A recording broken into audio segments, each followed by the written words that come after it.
2 రోజుల నుంచి ఒకదాని గురించి ఆలోచిస్తున్నాను. కానీ ఎందుకు ఆలోచిస్తున్నాను? దేని గురించి ఆలోచిస్తున్నాను? అసలు నాకేం కావాలి? అసలు నేను ఎందుకు బాధపడుతున్నాను? నాకెందుకు ఏం అర్థం కావట్లేదు. ఒక డిప్రెషన్ ఒక్కటే వస్తుంది. ఆ డిప్రెషన్ కూడా ఎందుకు వస్తుందో తెలియట్లేదు. నేను బాధపడుతున్నాను, అది నాకు తెలుస్తుంది. నేను డిప్రెస్ ఫీల్ అవుతున్నాను, నాకు తెలుస్తుంది. కానీ ఎందుకు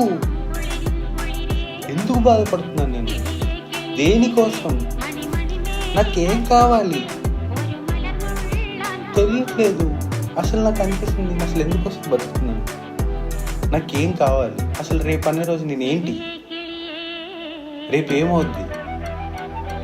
అసలు ఈరోజు నేను ఎందుకు బాధపడుతున్నాను తెలియట్లా.